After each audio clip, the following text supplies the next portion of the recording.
എന്താണ് dividend policy models? It is concerned with financial policies regarding paying cash dividend in the present or paying an increased dividend at a later stage. Whether to issue dividends and what amount is determined mainly on the basis of company's unappropriated profit or excess cash and influenced by the company's long-term earning power. അത് dividend policy എന്ന് പറയുന്നത്, dividend എന്ന് പറയുന്നത് നമ്മളൊരു സെക്യൂരിറ്റിയിൽ invest ചെയ്യുന്ന സമയത്ത് ആ security അല്ലെങ്കിൽ ആ കമ്പനി എന്താണ് ഫോളോ ചെയ്യുന്നത്, ഏത് പാറ്റേൺ ആണ് ഫോളോ ചെയ്യുന്നത് നോക്കിയിട്ടായിരിക്കും നമ്മൾ എന്ത് ചെയ്യുന്നത്, ഇൻവെസ്റ്റ്മെൻറ്റ് നടത്തുന്നത്. അത്തരത്തിൽ ഇൻവെസ്റ്റ്മെൻറ്റ് നടത്തുന്ന ഒരു രീതിയെ പറയുന്നതാണ് ഡിവിഡൻഡ് പോളിസി എന്ന് പറയുന്നത്. എന്താണ് ഡിവിഡൻഡ് പോളിസി എന്ന് വെച്ചാൽ, ഒരു കമ്പനിക്ക് ഇൻക്രീസ്ഡ് റിട്ടേൺ ഉണ്ടാവുമ്പോഴോ അല്ലെങ്കിൽ എക്സസ് പ്രോഫിറ്റ് ഉണ്ടാവുന്ന സമയത്ത് അതിൻ്റെ ലാഭവിഹിതത്തെ നമ്മൾ കൈപ്പറ്റുന്ന ഒരു ഓപ്ഷനാണ് ടു ബൈ ഡിവിഡൻഡ്. ഓക്കെ, അത് നമ്മൾ ഷെയർ മേടിക്കുക എന്നുള്ളത്. ഇനി എപ്പോഴാണത് ചെയ്യുന്നത്? It's concern with financial policies regarding paying cash dividend. അതായത് ഡിവിഡൻഡ് രണ്ട് തരത്തിൽ നമുക്ക് ചെയ്യാം. ക്യാഷായിട്ട് ഡിവിഡൻഡ് മേടിക്കാം, അത് അല്ലാന്നുണ്ടെങ്കിൽ നമ്മൾ ഈ പറഞ്ഞ പോലെ ഷെയറായിട്ട് മേടിച്ച് വയ്ക്കുകയും ചെയ്യാം. ഓക്കെ, അപ്പോൾ ഇത് ഫിനാൻഷ്യൽ പോളിസീസ് ആണ് regarding paying cash dividend in the present or paying and increased dividend at A later stage. അതായത് ഈ കമ്പനി ഫ്ലറിഷ് ചെയ്യുന്ന സമയത്ത് വേണമെങ്കിൽ നമുക്ക് മേടിക്കാനുള്ള ഓപ്ഷനും ഉണ്ടായിരിക്കും. രണ്ട് തരത്തിലുള്ള ഓപ്ഷൻസാണ് സാധാരണ ഉണ്ടാവുക. ഇനി ഇതാരാണ് ഫിക്സ് ചെയ്യുന്നത്? Whether to issue dividend and what amount is determined mainly on the basis of companies unappropriated profit. അതായത് അവർക്കുണ്ടാകാവുന്ന അപ്രോപ്രിയേറ്റ് പ്രോഫിറ്റ്, അവർക്ക് ഈ കമ്പനിക്ക് ഉണ്ടാകാവുന്ന എക്സസ് ക്യാഷിനെ ഡിപ്പെൻഡ് ചെയ്തുകൊണ്ടിരിക്കും എത്രമാത്രം ഡിവിഡൻഡാണ് കൊടുക്കേണ്ടത്, മേടിക്കേണ്ടത്, എത്ര എമൗണ്ട് ആണ് എന്നുള്ളതൊക്കെ ഫിക്സ് ചെയ്യുന്നത്. ഓക്കെ, ഇനി ഇത് ശരിക്കും എന്താണ്? കമ്പനിയുടെ ഏണിംഗ് പവറിനെയാണ് കാണിക്കുന്നത്. പ്രധാനമായിട്ടും there are mainly 3 types of dividend policies. First one, a stable dividend policy. Second, a constant dividend policy, and a residual dividend policy. Mainly there are 3 types of dividend policies. One is a stable dividend policy, second constant dividend policy, and the third one is a residual dividend policy. എന്താണ് stable dividend policy എന്ന് വെച്ച് കഴിഞ്ഞാൽ, ഇന്ന് stable dividend policy എന്ന് പറയുന്നത് the goal of any policy is steady and predictable dividend payout each year, which is what most investors seek. And the main goal is with the long-term growth of the company rather than with quarterly volatility in earnings. This approach gives a shareholder more certainty concerning the amount and timing of the dividend. എന്ന് വെച്ചാൽ ഈ കമ്പനിക്ക് ഒത്തിരി earnings വരുന്ന സമയത്ത്, ഈ company ഒത്തിരി flourish ചെയ്യുന്ന സമയത്ത് നമുക്ക് എന്ത് ചെയ്യാണ്, ഒരു സ്റ്റേബിൾ ഡിവിഡൻഡ് എപ്പോഴും ഈ ഷെയർ ഹോൾഡേഴ്സിന് കൊടുത്തുകൊണ്ടിരിക്കുന്നതിന് എന്ന ആ ഒരു പാറ്റേണിനെ പറയുന്നതാണ് സ്റ്റേബിൾ ഡിവിഡൻഡ് പോളിസി എന്ന് പറയുന്നത്. ഓക്കെ, അതായത് ഏറ്റവും ഈസിയസ്റ്റ് ആയിട്ടുള്ളൊരു ഡിവിഡൻഡ് പോളിസിയാണ് സ്റ്റേബിൾ ഡിവിഡൻഡ് പോളിസി എന്ന് പറയുന്നത്. എന്ന് വെച്ചാൽ it gives a steady and a predictable dividend payout to each year. ഓരോ വർഷവും ഒരു പ്രഡിക്റ്റബിൾ ആയിട്ടുള്ള അല്ലെങ്കിൽ ഇത്ര എമൗണ്ട്, അതായത് ഇപ്പോൾ നമ്മൾ പറയുകയാണ് മൊത്തം കമ്പനിയുടെ 100% ഷെയർ ഉള്ളതിൽ നിന്ന് കമ്പനിയുടെ ഒരു 2% നിങ്ങൾക്ക് എല്ലാ വർഷവും തരുന്നതായിരിക്കും. കമ്പനി ഇപ്പോൾ 100 രൂപ ഏൺ ചെയ്ത് കഴിഞ്ഞാൽ 2 രൂപ നിങ്ങൾക്കുള്ളതാണ്. എത്ര പേര് ഷെയർ മേടിച്ചിട്ടുണ്ടോ അത്രയും പേർക്കുള്ളതാണ് എന്ന് പറയപ്പെടുകയാണ്. അപ്പം കൃത്യമായിട്ടും ഒരു വർഷത്തിൽ കൃത്യമായിട്ടുള്ള പ്രഡിക്റ്റബിൾ ആയിട്ടുള്ള ഒരു എമൗണ്ടിനെ നമ്മൾ എന്ത് ചെയ്യാണ്, ഡിവിഡൻഡ് ആയിട്ട് ഷെയർ ഹോൾഡേഴ്സിന് എവറി ഇയർ കൊടുക്കുന്ന ഒരു സ്റ്റേബിൾ പാറ്റേൺ ഫോളോ ചെയ്യുന്നതിനാണ് എന്ത് പറയുന്നത്, സ്റ്റേബിൾ ഡിവിഡൻഡ് പോളിസി എന്ന് പറയുന്നത്. Clear? Next is A constant dividend policy. Constant dividend policy എന്ന് പറഞ്ഞു കഴിഞ്ഞാൽ ഈ സ്റ്റേബിൾ ഡിവിഡൻഡ് പോളിസിനെക്കാട്ടിലും ചെറിയൊരു വകഭേദമാണ്. എന്താണെന്ന് വെച്ചാൽ, in a stable dividend policy, if company have a higher growth or a stable growth, whatever the growth pattern of the company, it gives only a certain amount of dividends to the shareholders, isn't it? Whereas in a constant dividend policy, if the company flourished in larger ways, the shareholders gives a proportion of that profit from the company. If the company sometimes the company have a recession time or depression time may not be affected to the shareholders. That is constant dividend policy. Constant dividend policy pragaram, company pays a percentage of its earnings as dividends in every year. ഓരോ വർഷവും ഒരു dividend കൊടുക്കുന്നുണ്ട്. ഇനി എങ്ങനെയാണ് ഇത് കൊടുക്കുന്നത്? Irrespective of this volatility, ഈ കമ്പനിക്ക് സ്റ്റഡി ഗ്രോത്ത് ആണെങ്കിലും ഇനി ഗ്രോത്ത് ഇല്ലായ്മയാണെങ്കിലും എന്ത് ചെയ്യുന്നു, ഈ ഒരു പെർസെൻറ്റേജ് കൊടുത്തുകൊണ്ടേയിരിക്കും. ഇത് ബൂമല്ല, റിസഷൻ ആണെങ്കിലോ അത് കൊടുക്കുകയില്ല. അതിനെയാണ് കോൺസ്റ്റന്റ് ഡിവിഡൻഡ് പോളിസി എന്ന് പറയുന്നത്. And the last one is residual dividend policy. Residual dividend policy എന്ന് പറയുന്നത് it's a highly volatile, but some investors see it as the only acceptable dividend policy. With a residual dividend policy, the company pays out what dividends remains after the company has paid for capital expenditure and working capital. അതായത് ഈ കമ്പനിക്ക് പ്രധാനമായിട്ടും എത്ര working capital ആവശ്യമുണ്ടോ, എത്ര capital expenditure meet ചെയ്യുന്നുണ്ടോ, അതിന് ശേഷമുള്ള തുക മാത്രമാണ് എന്ത് ചെയ്യുന്നത്, ഡിവിഡൻഡ് ആയിട്ട് company അഞ്ചാകുന്നത്. Mainly, there are three types of dividend policies. One is stable dividend policy, constant dividend policy, and a residual dividend policy. Dividend irrelevance theories. Mainly, there are two types of dividend irrelevance theories. One is a residual theory of dividends, and the next is Modigliani and Miller approach. It's very, very, very important.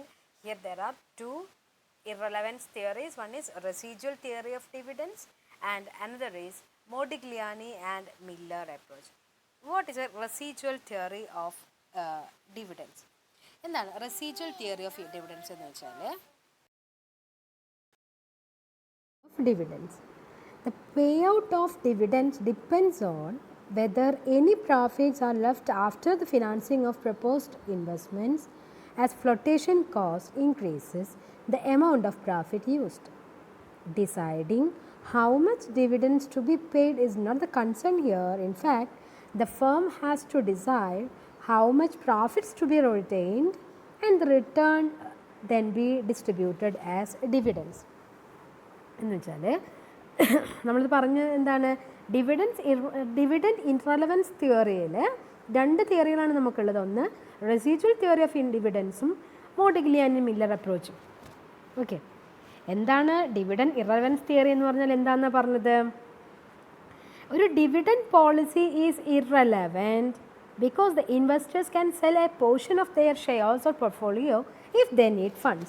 അതായത് ഞാൻ എന്ന് പറയുന്ന ഒരു investor, എൻ്റെ കയ്യിൽ ഞാൻ dividend എടുത്തിട്ടുണ്ട്, ഒരു ഷെയർ എടുത്തിട്ടുണ്ട്, എൻ്റെ കയ്യിൽ ഒരു പോർട്ട്ഫോളിയോ ഉണ്ട്, ഒരു കമ്പനിയുടെ കുറച്ച് ആസ്തി എൻ്റെ കയ്യിൽ ഞാൻ ഷെയർ മേടിച്ച് വെച്ചിട്ടുണ്ട്.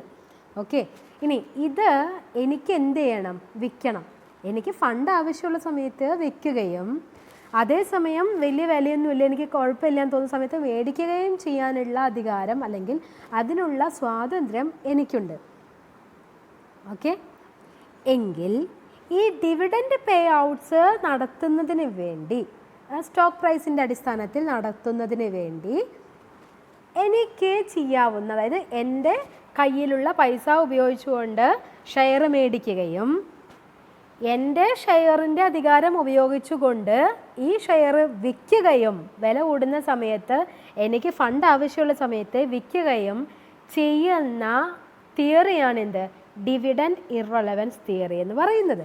ഓക്കെ, ഇത് വാങ്ങുകയും വിൽക്കുകയും ചെയ്യുന്ന രണ്ട് ഓപ്ഷനാണ് നമുക്കുള്ളത്. ഒന്ന് റെസിജ്വൽ തിയറിയും മറ്റൊന്ന് അപ്രോച്ചും, മോഡിഗ്ലിയാനി മില്ലർ അപ്രോച്ചും. എന്താണ് റെസിജ്വൽ തിയറി എന്ന് പറയുന്നത്? റെസിജ്വൽ തിയറിയിൽ എത്ര ഫണ്ട് നിങ്ങളുടെ കയ്യിലുണ്ട് എന്നുള്ളതല്ല, റെസിജ്വൽ പ്രോഫിറ്റ് എനിക്ക് എത്ര കിട്ടുന്നു എന്ന് കണ്ട് എനിക്ക് ഷെയർസ് വിൽക്കാനുള്ള സ്വാതന്ത്ര്യമുണ്ട്. അതാണ് നമ്മളിവിടെ എന്ത് പറഞ്ഞത്?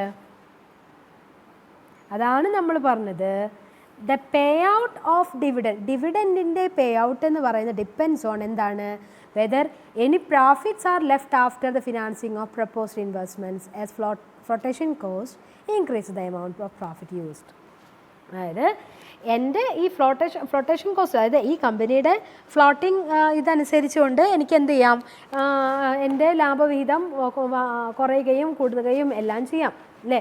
അപ്പം ഇങ്ങനെ ചെയ്യുമ്പോൾ എൻ്റെ കയ്യിലുള്ള ഈ ഷെയർ ഉപയോഗിച്ചുകൊണ്ട് ഞാൻ ഇത് വിൽക്കുമ്പോൾ അത് എൻ്റെ പ്രോഫിറ്റ് റിട്ടേൺ ചെയ്യുന്നുവോ, എത്രമാത്രം പ്രോഫിറ്റ് എനിക്ക് റിട്ടേൺ ചെയ്യാൻ സാധിക്കുന്നുണ്ട് എന്ന് തീരുമാനിക്കുന്ന, എന്ന് ഡിസൈഡ് ചെയ്ത് തരുന്ന തിയറിയെ പറയുന്ന പേരാണ് എന്ത്? റെസിജ്വൽ തിയറി എന്ന് പറയുന്നത്.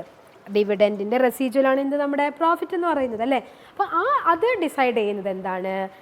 Deciding how much dividends to be paid is not the concern here. In fact the firm has to decide how much profit to be retained and the return can be distributed as dividend. Clear ആണല്ലോ. അപ്പോൾ ഇതിനെയാണ് എന്ത്? Dividend റെസിജ്വൽസ് theory of dividends എന്ന് പറയുന്നത്. Okay, ഇനി ഇത് നമുക്ക് എങ്ങനെയെല്ലാം സാധിക്കുമെന്നറിയാമോ? ഈ പ്രൊപ്പോസ് ഇൻവെസ്റ്റ്മെൻറ്റിന് ഈ ഡിസിഷൻ തീരുമാനിക്കുന്നത് 3 സ്റ്റെപ്പിലാണ്. The first one is evaluating the available investment opportunities.